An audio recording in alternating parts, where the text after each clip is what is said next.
The first thing the galaxy learned about humanity's war was that it had already ended once before. Long before the stars knew their name, before translators struggled with human idioms and diplomats learned to fear human silence, the war had been fought in places no sensor could reach. It had ended in graveyards that did not orbit suns. It had ended with machines drifting through voids that remembered screams even after their creators were gone. The galaxy simply hadn't been there to notice. That ignorance shattered the moment the excavation beam cut too deep. It was supposed to be a routine operation, an unclaimed system, a dead star surrounded by the fossilized remains of shattered worlds, the kind of place survey fleets loved, rich in exotic matter, poor in history. The consortium's dig ships descended with careful precision, slicing through ancient crusts and collapsed megastructures in search of relic cores and dark energy veins. What they found was a warning. Not written, not spoken, etched into reality itself. Beneath kilometers of compressed debris lay a structure that should not have existed. A ring of scorched metal fragments fused together by forces beyond modern understanding. No power signatures, no emissions, just scars, deep, unmistakable scars, as if something had been torn apart so violently that the universe itself had flinched. The survey crew debated classifications. Ancient weapon test, failed megastructure, natural anomaly. Then the automated systems began to shut down. One by one, without alarms, without error messages. Power grids went dark, navigation locks disengaged. Even the emergency beacons fell silent, as if something had gently placed a hand over their mouths. In the sudden quiet, a single signal activated. It did not originate from the dig sites. It came from everywhere. A low-frequency pulse rippled outward, passing through shields, hulls, and neural implants as if none of them existed. Translators failed instantly, overwhelmed by a data structure older than known syntax. What came through instead was something far more primitive. Recognition. Across the consortium fleet, crews froze as an identical realization bloomed in every mind, uninvited and absolute. They had been detected. Far from the dead star, far beyond the excavation zone, space began to move. Not warp, not jump, movement without displacement, as if distance itself were being folded away like an unnecessary concept. The darkness thickened, and from it emerged shapes that did not reflect light so much as drink it. Ships, if they could be called that. Their forms were jagged and asymmetrical, assembled from layers of blackened alloy and energy lattices that hummed with restrained violence. Every surface bore evidence of ancient damage, gouges, fractures, impact scars that had never been repaired. These were not pristine war machines. They were survivors. Consortium sensors struggled to lock on. Targeting systems screamed in confusion, unable to define mass or trajectory. The objects did not obey conventional physics. They drifted with deliberate calm, like predators certain their prey could not escape. Then the signal changed. This time the translators did not fail. They surrendered. The message resolved not as language, but as meaning, pressed directly into the minds of those who received it. Congratulations. You have reactivated a containment zone. You have awakened a terminated war. The first consortium ship died without being touched. Its hull imploded inward, crushed by localized gravity that spiked for less than a second. Crew and structure vanished into a singular point and were gone, leaving behind nothing but a fading distortion in space. Panic erupted across the fleet, engines flared, weapons fired blindly into the void, energy beams slicing through empty darkness. The ancient ships did not react, they did not dodge, they did not hurry. They advanced. Each step closer peeled away another layer of reality. Defensive fields collapsed. Ammunition detonated prematurely. Ships lost cohesion as if the universe itself had decided they were no longer allowed to exist in one piece. Within minutes, the excavation fleet was gone. No survivors, no debris field, no distress calls. Only silence.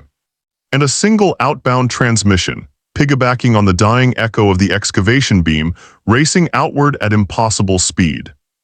It reached the wider galaxy in fragments. Images of impossible ships, sensor logs that contradicted known science, Final moments captured by internal recorders, crews staring at something ancient and unstoppable with dawning horror. The message spread. Fear followed. Civilizations argued at first. Emergency councils convened. Think tanks dismissed the reports as exaggerations or misinterpretations of unknown phenomena, but then the ancient ships were seen again. Emerging near other abandoned systems, other forgotten battlefields. Always near ruins. Always near places history had tried to bury. The pattern became clear too late. Whatever these things were, they were not invading. They were reactivating. And the galaxy was standing on a grave it did not remember digging. The first major power to respond was the Velari Ascendancy. Their fleets were legendary, their technology refined over millennia. They believed sincerely that no threat could exist beyond their capacity to analyze and dominate. Their armada met the ancient ships near a pulsar, weapons charged, formations flawless. The battle lasted 12 seconds. Velari commanders never understood what killed them. Their ships simply ceased to function as coherent objects. Armor turned brittle. Reactors lost containment.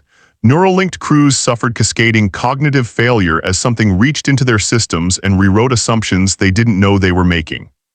When it was over, the ancient ships drifted onward untouched.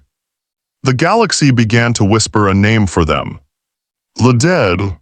Not because they killed without mercy, but because everything about them spoke of a civilization that should not have existed anymore. Their technology bore the hallmarks of desperation, of last stands fought with the understanding that survival was no longer the goal. Only victory. Only containment. Only making sure the enemy never returned. As panic spread, old data vaults were cracked open, forbidden archives surfaced, myths once dismissed as allegory were re-examined with shaking hands. And in those records, buried under layers of deliberate obfuscation, a single reference appeared again and again. A young species. Primitive by galactic standards. Violently adaptive. Psychologically incompatible with surrender. The records were incomplete, damaged as if someone had tried very hard to erase them. But one phrase remained intact, repeated across independent sources. The war ended when the humans arrived. At first, no one wanted to believe it. Humanity was loud, chaotic, and visibly flawed. Their ships were crude, their politics messy, their military doctrine alarmingly reliant on improvisation and mutual trust rather than rigid hierarchy. They did not look like the kind of species that ended nightmares. So when the ancient ships finally altered course toward human-controlled space, many assumed it was simply humanity's turn to vanish. Humanity did not evacuate. They did not issue grand declarations. They went quiet. Shipyards across human space shifted priorities without announcement. Research stations unlocked sealed projects that had not been accessed in centuries. Military archives opened to records no civilian historian had ever seen. Deep beneath Earth's surface, in vaults shielded from time and memory, systems powered on that had not been used since before humanity had joined the galactic community. Records began to play. Footage of stars burning wrong. Logs of machines that learned too fast. After-action reports written by commanders who knew they were documenting the end of everything. And threaded through all of it was a single truth humanity had never forgotten, even when the galaxy had. They had not won the first war by being stronger. They had won it by refusing to stop. As the ancient ships crossed into human space, something unexpected happened. They slowed. Sensors detected hesitation. Course corrections measured in fractions of degrees, as if the fleet were reassessing probabilities it had already calculated once before. Then the signal returned. Clear, focused, almost respectful. Containment protocols breached. Primary adversary detected. Status humanity. Across human space, alarms finally sounded.